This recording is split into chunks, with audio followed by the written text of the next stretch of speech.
for now, though. See it on our YouTube channel. So fear not. And if you have to leave early, you just know that it's always there for you as well. So a little bit about Warwick's to fill some time while some more people are coming in. Warwick's is actually open for business right now. We have been since the shutdown. We did reopen at the middle of May, and people are welcome to come in and shop with masks, social distancing. I like to say, however you can get a book, Warwick's can get it to you. So we will ship it to you. You can come to the store and pick it up. You can, if you live in the La Jolla area, we'll even drive it to your house. So for those of you that did order books with us this evening, those will be mailed out of Dr. Edith Eger's book, The Gift, her brand new book that is just released today. We're so excited about having this event with everybody and bringing this book to you and this conversation. Those books will be sent out to you tomorrow. So fear not, you will get them as soon as the Postal Service has, thank you for putting that in the note, Seth, and letting people know that I deliberately am not on camera. Mm-hmm. So anyways, so let's fear not and let's move on to the conversation. So with us this evening is Dr. Seth Lerer, and Seth Lerer joined the UC San Diego Literature Department in January of 2009 as Distinguished Professor and as a Dean of Arts and Humanities. His teaching and research address medieval and Renaissance literature, the history of the English language, children's literature, and the history of the book. He is the author of 9 previous books and received the National Book Critics Circle Award and the Truman Capote Prize in Criticism for Children's Literature, A Reader's History from Aesop to Harry Potter. Seth, it is always a pleasure having you at these events. Thank you for joining us this evening. Have a great conversation. Thank you very much, Julie. I want to make sure that everyone's logging on and that they can hear me. And I want to thank everyone participating under these unusual circumstances. In what I know will be a fascinating conversation with Dr. Edith Eger this evening. Let me begin by introducing Dr. Eger to you, saying a few things about her and her work. And I will then be asking Edie a few questions, and then we will be using the chat function as well as messaging function to take questions from those who are participating in this group.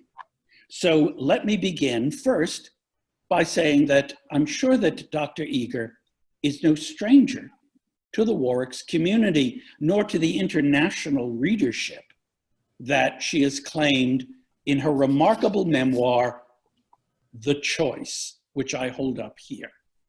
As many of you know, Edie has written movingly and at times searingly about her experience as a teenager interned at Auschwitz during the Second World War. She has more than survived, and she has drawn on her survival to build a brilliant career in psychology and therapy, working with PTSD survivors in particular. She has stressed the ways in which we need to rely on our inner selves in order to cope with our outer challenges. We're going to be talking about her new book, The Gift, today. And one of the many things that she says in such a memorable way is that many things have happened to us over which we have no control, but that to some extent, victimhood is a choice. And I think in so many ways, the question of the choice and the gift are the two poles of Edie's work. So here's the first question that I'd like to ask Edie, and that is, after you had published The Choice to such acclaim, what made you decide to write the book, The Gift? Oh, how beautiful. I am so grateful that I have such a brilliant, beautiful interviewer like you. Thank you. When I'm crying, it's always good. You know, many years people asked me to write a book, and I would say, I have nothing to say, I have nothing to say. And then Philip Zimbardo said to me, you know, survivors who survived are famous and they are all men. Ali Wiesel or Viktor Frankl, we need a female voice. So that's how I got into the choice. When I was done with the choice, people asked me, you're not done yet, because now we need a practical book, a how-to book, a self-help book. And so that's how The Gift is a wonderful title, because I can find a gift in everything, especially the most obnoxious person becomes your best friend.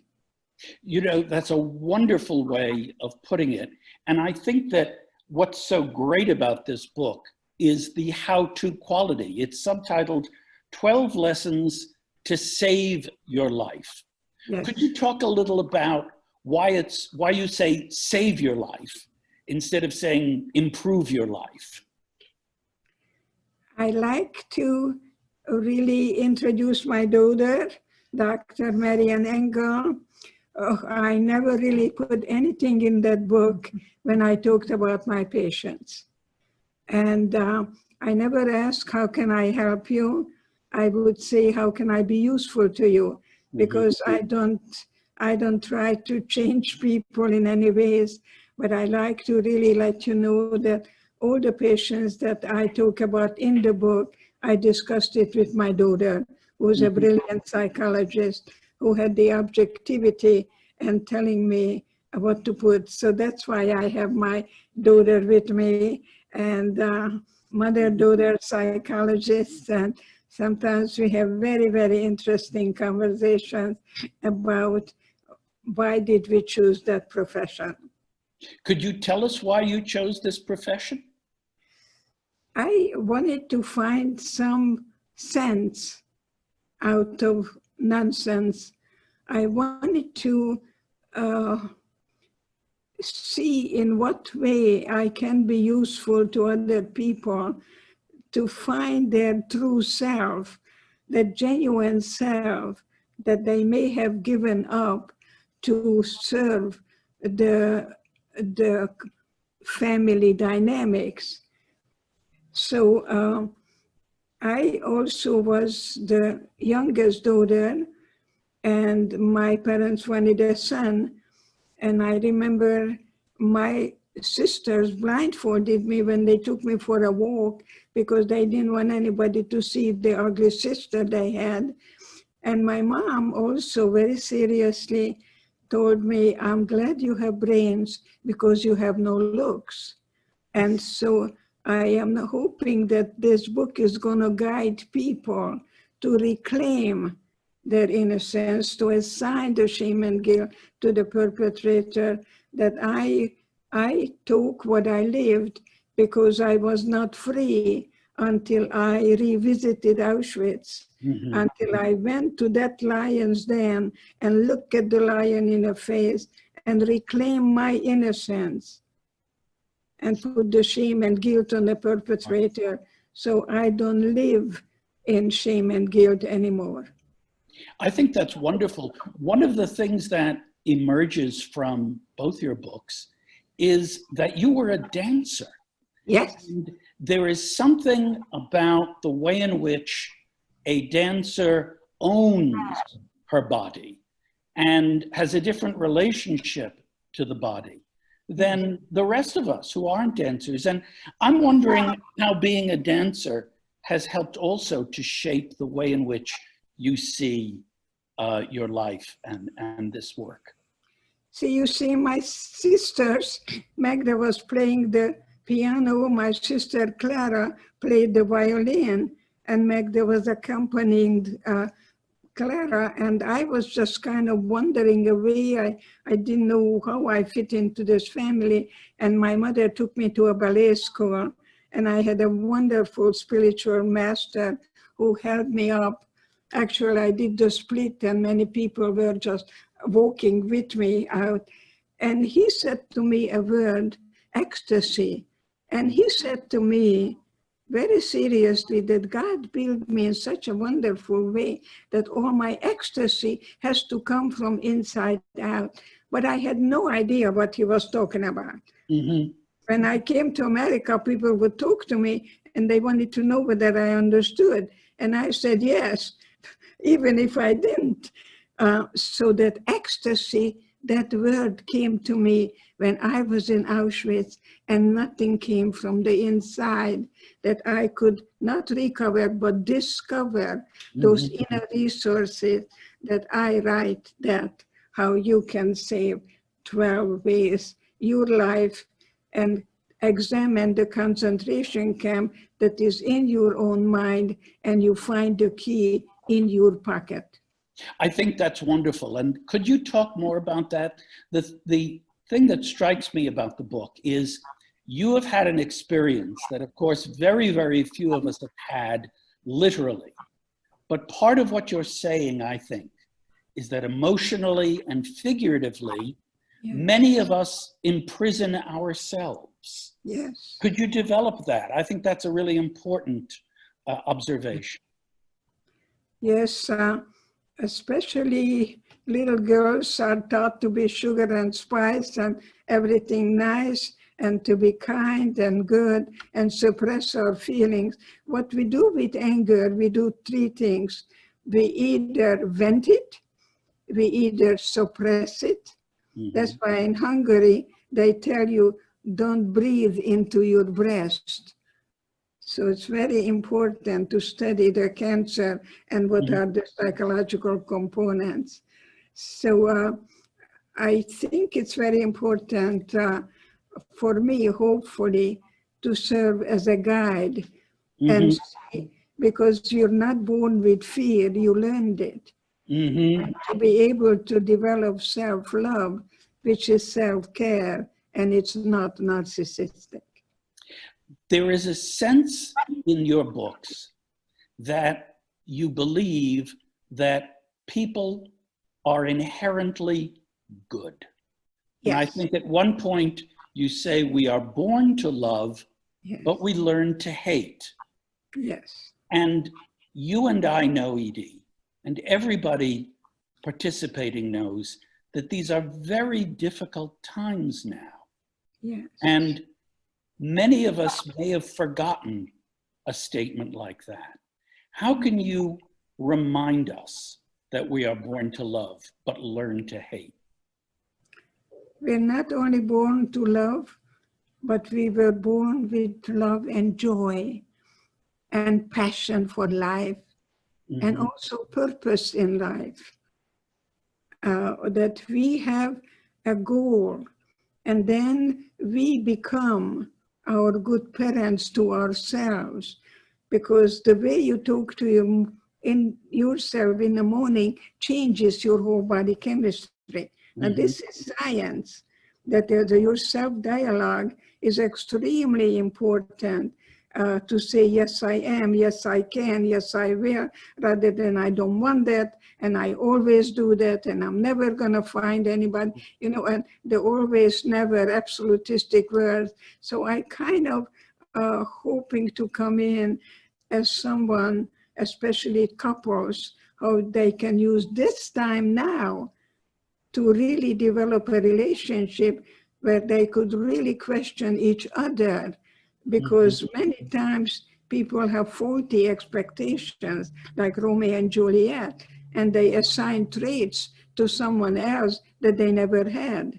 And that's why, you see, you have to really hopefully take time out. And I think this is a wonderful time to take time out and use every moment to find the you that was meant to be free. Absolutely. And I think that what's wonderful about this is the way in which you are teaching couples to listen to each other, yes, and to learn from each other. Yes. And I would like to make a suggestion and see where you would want to go with this. Okay. Because I think that the couple's relationship is in many ways like our relationship to America. Many of us came to America, were born in America. We love America. But sometimes we feel that America doesn't love us back.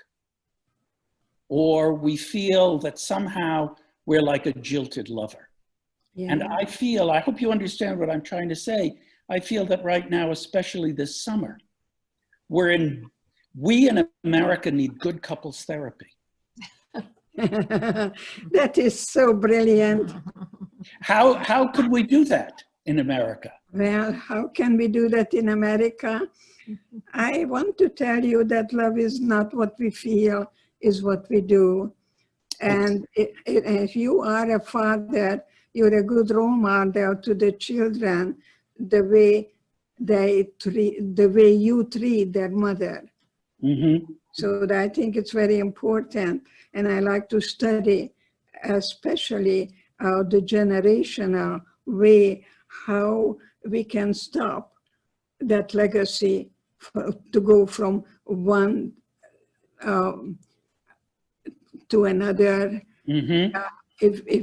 And you can really not go back, but Yeah. to have a new beginning.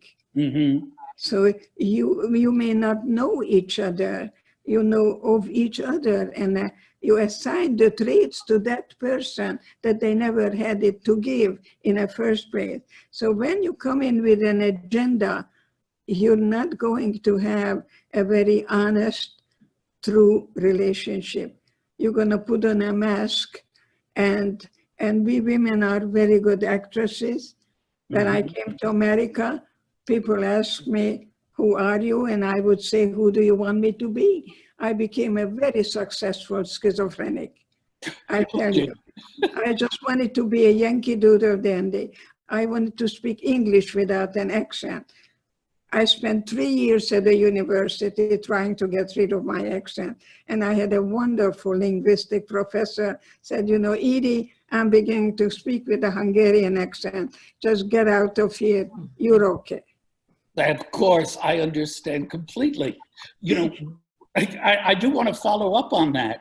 And I think that this is a wonderful point, a really important point, that many of us, I think not just women now, but we put on masks in our lives. Yes. And we are, you know, when I work with my undergraduates will come to me for advice, and they will say, I'm going to a job interview, what should I do? Yes. And I say, you know how everyone says, be yourself? And they say, yes. And I say, well, don't. Be who you can tell who they want you to be. But this is the great challenge of life, is being who you are, but at the same time recognizing that other people have expectations of us. Yes. How do you balance that? What's the advice you give? I think the mask that we wear is what we call the ego. Mm-hmm. And the ego is your false self. Why? Because it is false. It is false. And it's much easier just to be me. Yes, I am Dr. Edith Eger, but that's not who I am. It's what I do. I psychologize and I speak a certain language, and hopefully I'm a very sophisticated clinician, but it's really not my being. I am hoping to be the best for people and qualified to listen to people and teach them how to be compassionate listeners themselves. And the way I do that, I ask people to ask, if someone tells you something, to repeat themselves. You know, you pretend you understand, and then you respond to something that you think you heard that may not be it at all. So it's very important to create an atmosphere that people can feel any feelings without the fear of being judged. And you know, Edie, that is such a wonderful thing to say again, because that's my experience being a teacher. That's what I think any good teacher tries to do in a classroom. Exactly, is Teaching is not about talking, it's about listening. And about listening, and I don't know whether it was Goethe or who it was said, when a midget stands on the shoulder of a giant, they can see further. Absolutely. So you and I want our people to graduate, and then we feel very good because now they don't need us. Needs are things without which we cannot survive. If somebody tells you, I need you, I tell them to run, because that relationship is not good, because you want two whole people rather than two half people making a whole. That's right. So we are emotionally and financially independent. That's what I tell young people. Yes. Now, we have a question that came in on chat, and I want to fold it into our conversation. And the question is, what did you learn growing up that gave you the strength and belief that you could survive in Auschwitz? And that's a very pointed question, but I think it relates to this whole notion of the mask and the performance and the sense of self. Could you respond to our questioner? I think that perhaps I was put in a family to be that lonely child, and I spent a lot of time alone. And today I say, if you're not happy alone, you won't be happy with anybody else. You come to this life alone, we leave, and I know that I am the evening part of my life, and I see life just like one day, that morning sunshine will not come back, and every moment to me precious, because I don't think we really appreciate anything until we lose it. So I think it's important, hopefully, that people become and reclaim their innocence, and hopefully can give birth to that you that was meant to be. So I'm very, very, very importantly addicted to freedom. Freedom from the prison that you create in your own mind, because you're born with love and joy and passion. I think that, yes, that's absolutely right. And I think also this idea of learning to be by yourself and finding yourself alone, but also the way you talk about missing. This is a book that's about joy and happiness, but it's also a book that's about grief. And it's a book that can teach us how to grieve very productively.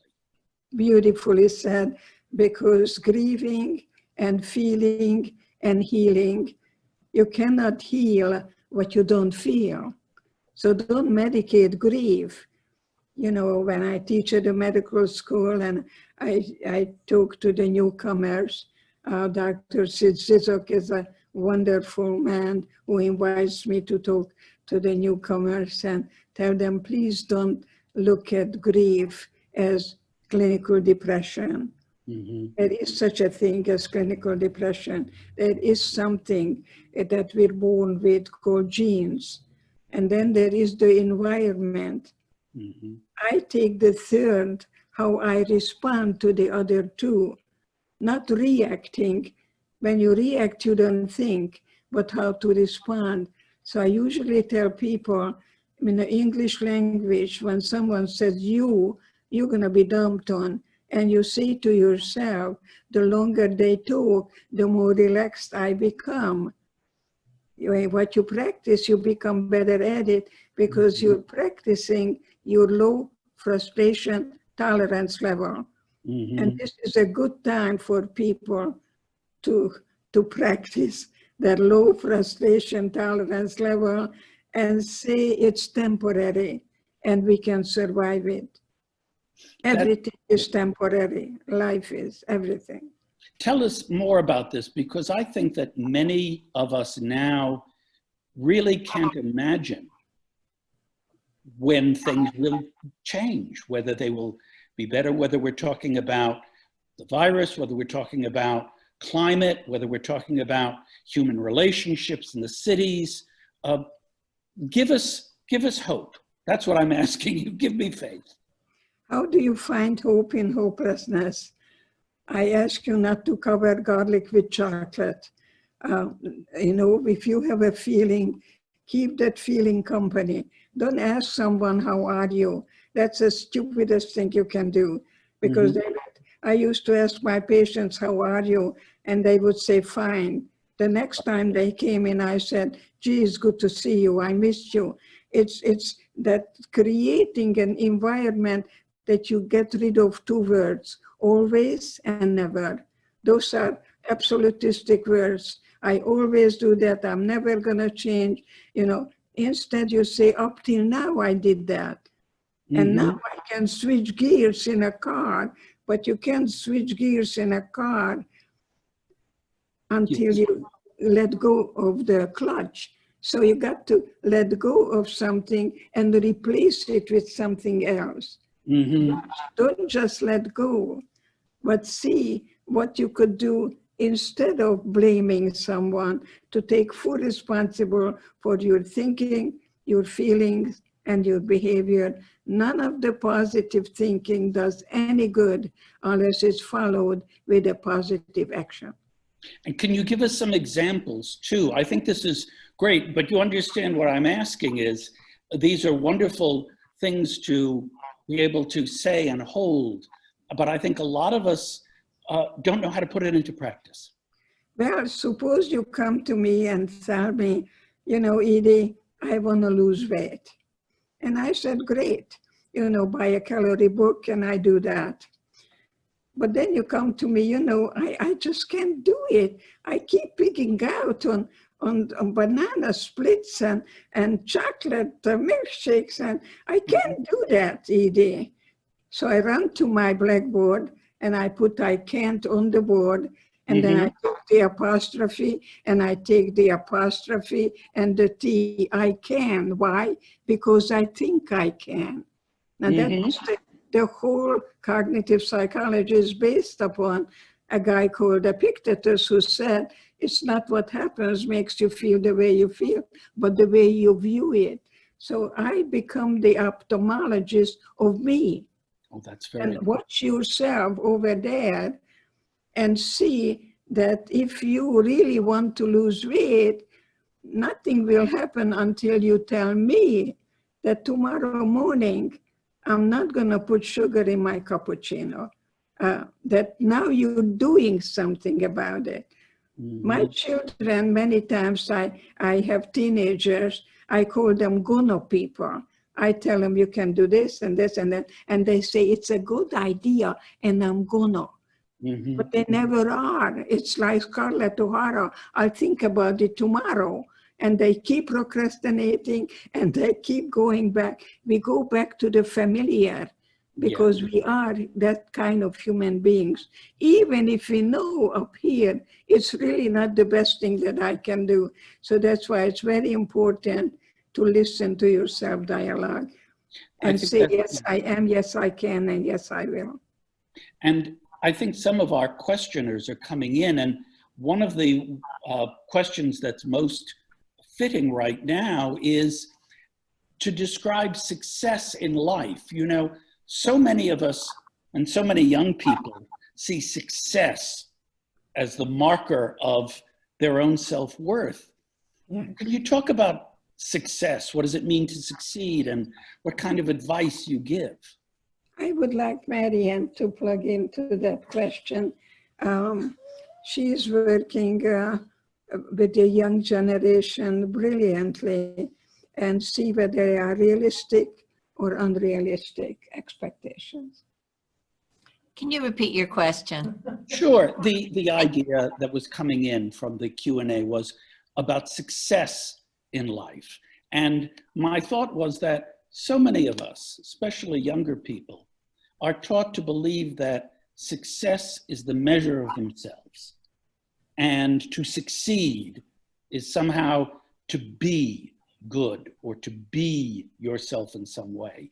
And so much of what Edie's work is about is really not about success, I think, but it's about wholeness. Yes. And I guess the question I would ask, following up on the question that the participant had asked, is how do you advise people who think about success? Well, it's a great question, and it's a complicated question, because in fact, being her daughter, I will tell you that it was easy to be successful, because when you're the daughter of immigrants, you work hard. Nobody has to tell you to work hard. You know you're going to work hard. And I watch my children, my grandchildren now, and they didn't feel that same push because they hadn't come through the same system. But in the end, the kids are all evaluated on where they get to. And so it could get very complicated. And I think all kids who grow up in families in countries where we have education systems and we have expectations, they all have to, at some point, have to look at themselves and say, am I the best I can be? What can I do now? Can I make myself better? Am I interested in who I am? Do I like the things that I'm doing? You know, I've chosen things that were offered to me, but are these the best things? And what strength do I have? What else do I need to get? So these are the kinds of points of view and questions we want kids to feel that they can ask themselves. But the other thing is I really like kids to look around and, you know, who loves them and who do they love and how do they show that love and how are they shown love? And what goals do they have that are, you know, maybe they're 6 and they really want to ride that bike all by themselves, or maybe they're 8 and they want to finally learn those math tricks that they're trying to teach them at school, and they just want to. I had a grandchild talking about that yesterday. That's why that's on my mind. And so I love it when kids are always setting little goals for themselves and making them, and then moving on and being noticed. And you know, I do a lot of sports psychology, and one of the things that I really feel very strongly about is that I don't like parents to overpraise or teachers to overpraise, but I want them to notice and help the kids notice and then move on. And I think when people do that, then they will grow up to be the kinds of people that my mother would love for them to be. Yes, you know, instead of saying, I am proud of you, I may say, I hope you are proud of yourself. Oh, that's good. That a child doesn't have to perform. I love you just the way you are. You don't have to bring home a good report card. I love you unconditionally, not what you do, but who you are. All right, well, I'm going to stop you for that because I don't believe that. We don't always agree. I think that kids should bring home the best report card they can. And if they can't or they don't, then I think there's a conversation to be had. But I don't think we expect every kid to have everything perfectly done, because that's ridiculous. It's impossible. But the things that they can do well and things that they can do, we want them to do it. Why not? Do it. I mean, I'm talking to 2 very successful adults here. You know, you didn't get there by doing nothing. So that's true. And yet, you know, I think for many people like me who have spent their lives believing that success was the most important thing, there's a certain point in which you say, well, maybe there's something more. Well, I'm not saying it's the most important thing, but I'm saying that it is important. It is absolutely important. Yeah.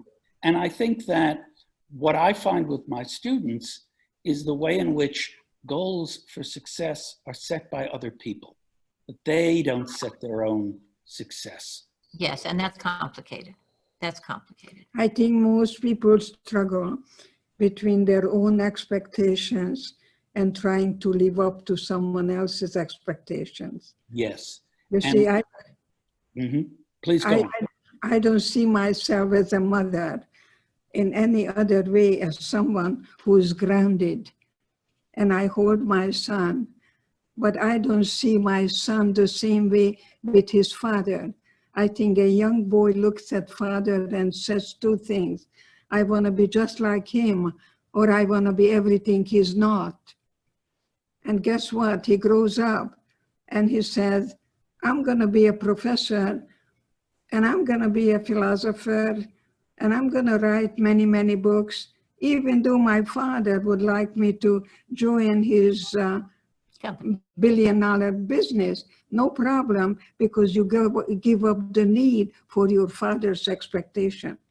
But if you grow up to be a rebel, I'm never going to be like my father, you are still a prisoner because you want to prove something. If you want to prove something, you're still a prisoner. Absolutely. I'm wondering, we have another question that just came in, and I said a little bit about my own changing life, but our question here is there a pivotal moment, Edie, in your life? Yeah. When you felt differently, when you knew you had the strength, and you've had so many challenging experiences, it may be hard to find that one moment. But our questioner is asking about a pivotal moment. I think my pivotal moment was when I began to work with Vietnam veterans. And I had two paraplegics with the same symptomatology, same diagnosis, same prognosis. Two entirely different responses. One of them was showing his fist, and why me? Why is it happening to me? And cursing from God to country. Conversely, the other one tells me, you know, Doc, it's so interesting that God gave me a second chance in life. And while I'm in a wheelchair, I can see my children's eyes much closer. And I can see my garden and my flowers. And I am wearing a white coat. It says Dr. Eger, Department of Psychiatry. And I feel like a biggest, like the biggest fake. Because I went to school and I graduated with honors, and I never showed up for my graduation because I didn't think I deserved it. And those people made me realize that I couldn't take them further than I have gone myself. You see? Yes. So I went back to Auschwitz, but I called my sister to come with me because we lost our family and we never went to a funeral. And I wanted to go back to that lion's den and look at the lion in the face and reclaim my innocence. And I ended up going alone because my sister told me that I'm a masochist, that I'm stupid. So it's not what happens. For me, it was important. For my sister, don't you ever mention her, the camp. She doesn't want to know about it, hear about it. And I don't know if she's gonna read my book either. Let me just follow up on this and ask you to engage. We have a couple of other questions, but you mentioned working with veterans. And one of the things that was very eye-opening for me, among the things I do is I teach Shakespeare. And one year I had a Shakespeare class that had some active military in it. And we were talking about the play Henry IV, Part 1, which has the figure of Hotspur in it. And Hotspur is having an argument with his wife. And his wife says, every night you're having nightmares and you're screaming and yelling, and you're on the battlefield every night in your dreams. And Hotspur himself is running around and constantly upset. And I was trying to make sense of this, and one of the soldiers in my class who came to class in uniform said, he has PTSD. That's right. This is how you understand this character in Shakespeare. Wow. And at that moment, I realized two things. One was that students of different backgrounds can bring things to this discussion that I did not experience. But that secondly, I wonder how much, not just therapy, but literature, creative arts, can help with our veterans communities. Oh, absolutely. Shakespeare was a wonderful psychologist, but I can tell you, post-traumatic stress is not a disorder, because now we have post-traumatic growth. Yes. And there is more post-traumatic growth now, that people finally can realize that they're not the prisoner or a hostage of the past.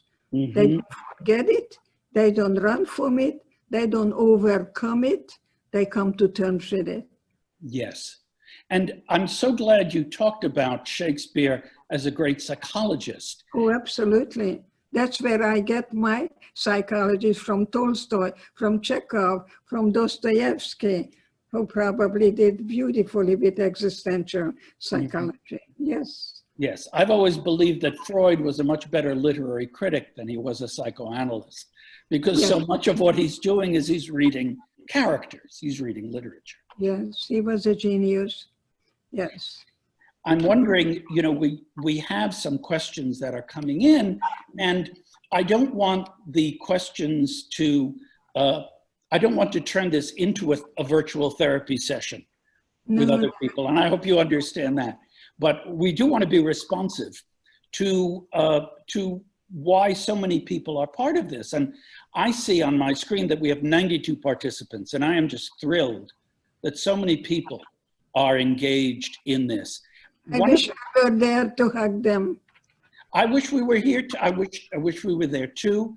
And I'm wondering if you could just talk about this virtual experience. I'm teaching using Zoom now. I know that many therapists are working remotely. How is this? How can we be? Here's the question I want to ask you. How can we be intimate when we're so far apart? How can we be ourselves with this technology? I was told that intimacy spells into me see.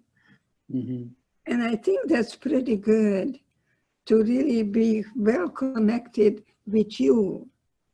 Yes. That you really don't have that hunger to be with someone, that you can create that wonderful you, that what you're thinking and you're feeling, and that you really now give birth, mm-hmm, and not to be an imposter as I was. And I was not free until I went back to that Lion's Den and mm-hmm, looked at it. I couldn't do that in an office or with a psychiatrist. And when did you do that? I did it,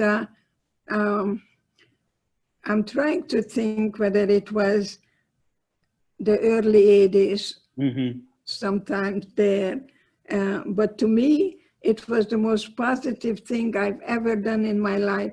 My whole work is based on revisiting the places, relive that experience, but you don't get stuck in there. You go through the valley of the shadow of death, but don't come there. Don't set up household there. I refuse to be a victim. I was victimized.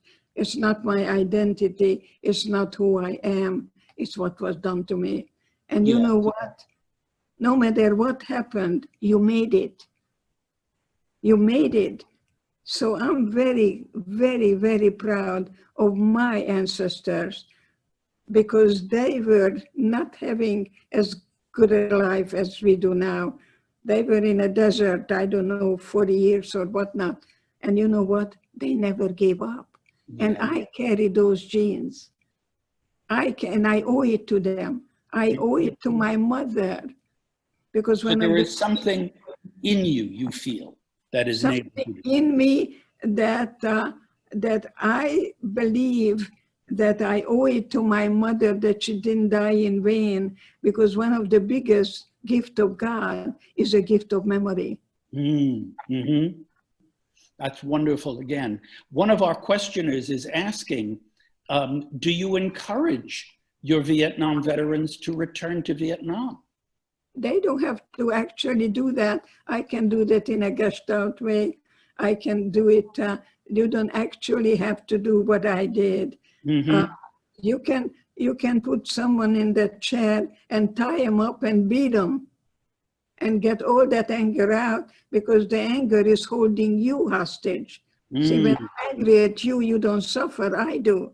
I'm very selective who's gonna get my anger. So in a way, what you're saying is that sometimes we can physically revisit the places we've been, but we can also imaginatively revisit those places. Yes. That's God's gift, that we can really imagine the me I want to. Anything you practice, you become better at it. Yes. So you're not going to have love ever if you have fear. So it's very important to you, the positive reinforcement. It's very easy to get rid of your fears. You can learn it and you can unlearn what you learned and replace it with something else. And that's why I call myself a guide. I see. One of our questioners is asking about if there's a trait in a person. And you seem to be suggesting that, and I'm wondering if we can pick up on that word trait. The trait is, to me, the word comes up, willingness. I cannot make someone want to do anything. I don't have that power. Yes. But the way I dish it out is the way that there is really something in it for them. And recognize that's not the best they can do. And that's a good question to ask yourself. Is this the best I can do, that I'm still hating my ex-husband? That's not really the best thing you can do. Because if you're in a past, you're not in a present. It's true. I can only touch you now. I don't live in Auschwitz, but I don't run from it or fight it. I face all my fears, and I'm not done yet. I'm not done yet. I know you're not. Yeah, And there's a wonderful line in the gift, and I quote it, "Fear and love can't coexist." do not coexist. They do not coexist. No. If you have fear, you have no love. And love is the answer. And the definition of love is, my definition of love is the ability to let go. Rather than the ability to hold on. If you're holding on to the anger, to the fear, to look at the gap between your expectation, because it's all about expectation. If you're angry, you really are in pain. You get to look at what's underneath of anger. Anger is not a primary emotion. And most things that are underneath of anger has to do with fear. Yes. If you tell me you have an anxiety attack, no, nobody is attacking. You're thinking anxiously and you live in fear, and we get rid of what's underneath. And most of the things that is underneath of anger is fear. And you weren't born with it, you learned it. Do you find, just to broaden our discussion a little bit, do you find that when you speak to many different communities, not just in North America, I assume that your readership is worldwide and your books have been translated, does it resonate with— How many languages? 30 languages. 30 languages. I actually have a question here. Has it been translated into Hebrew? Yes, we're in the process. We're in a process. Great, wonderful. But somebody called me from Jerusalem and told me they are reading my book. Yes. And I was feeling so good because the Jewish people carried that blood that we never give up. Have you worked, since the book has been translated in so many languages, what is it, do you feel that there is a universality then to human experience, or that each language group and each nation or each community has a somewhat different take on things? You know, I was very ill about 3 years ago, and I was intubated, and they even tied my hands because I wanted to take that thing out of my mouth. So I asked my daughter to give me a piece of paper. She has that, and I wrote, I want to die happy. And I know I'm gonna die happy.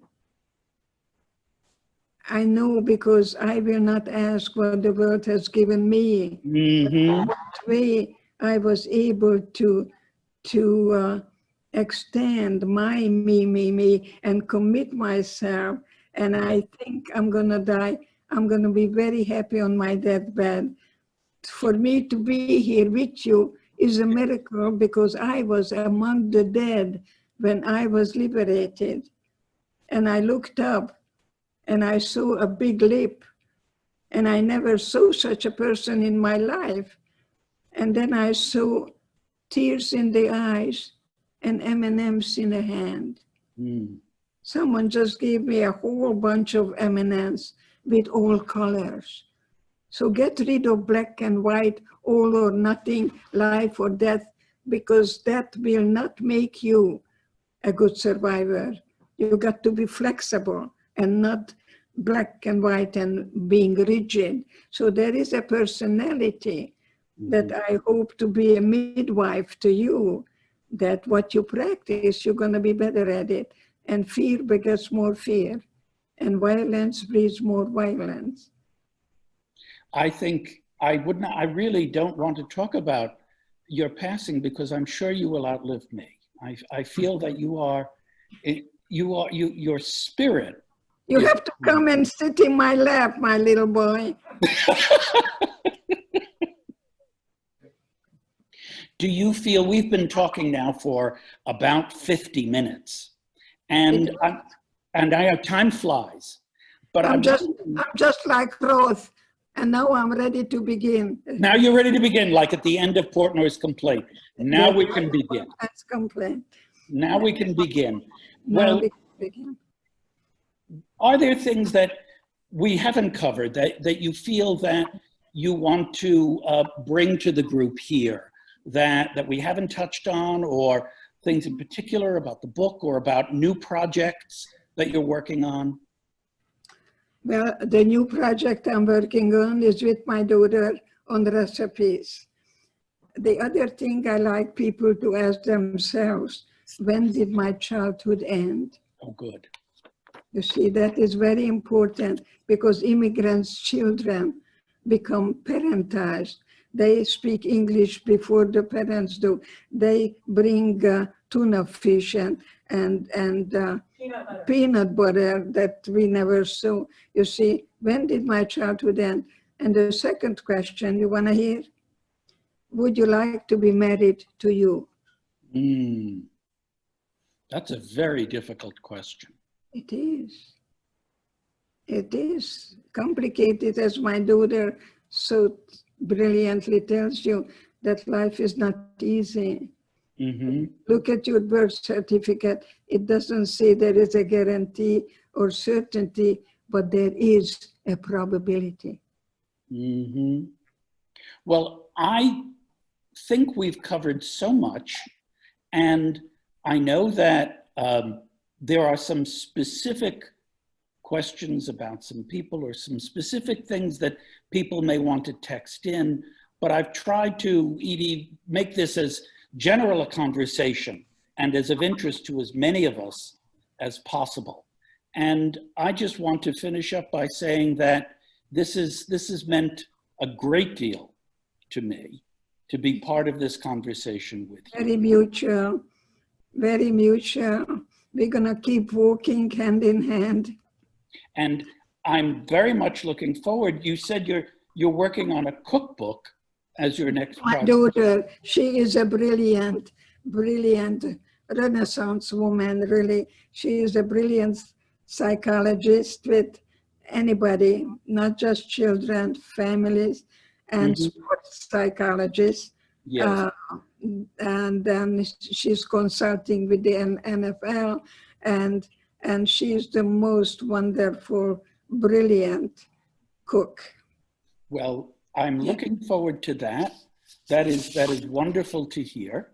And all I can say is that I think you yourself are a brilliant and wonderful cook, because you've given us a menu of things that are not just tasty and delicious, but deeply nourishing.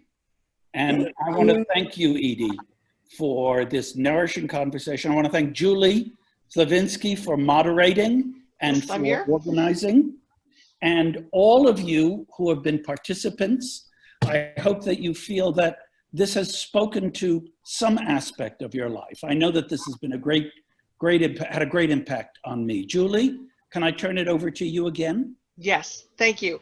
Seth, Edie, this was an amazing conversation. Thank you both so much for joining us this evening. Edie, I can't wait to see you in the store. I like to always tell people in La Jolla, please try to support the businesses in La Jolla. And Warwick is really my number one. Even maybe it's a couple dollars more, but go to Warwick and ask for Julie, and you're going to be treated beautifully. So I hope that Warwick is going to continue being there year after year after year after I'm gone. We treasure you, yes, and we always treasure you being at the store with us, so thank you. And Seth, another wonderful conversation. Well, thank you, Julie. It is an honor to be part of these events, and your gift is to pair me with such wonderful writers and wonderful speakers. It's our pleasure. Thank you all, and to everybody watching, have a wonderful evening. Again, this will be on our YouTube channel this evening, so love to everybody. Thank you all. Love to all of you. Thank you. Thank you. And Edie, we will meet in person one day soon. I hope so. I hope so. Thank Thank you. Good night. Thank Good you. night. Good night, everybody. Good night.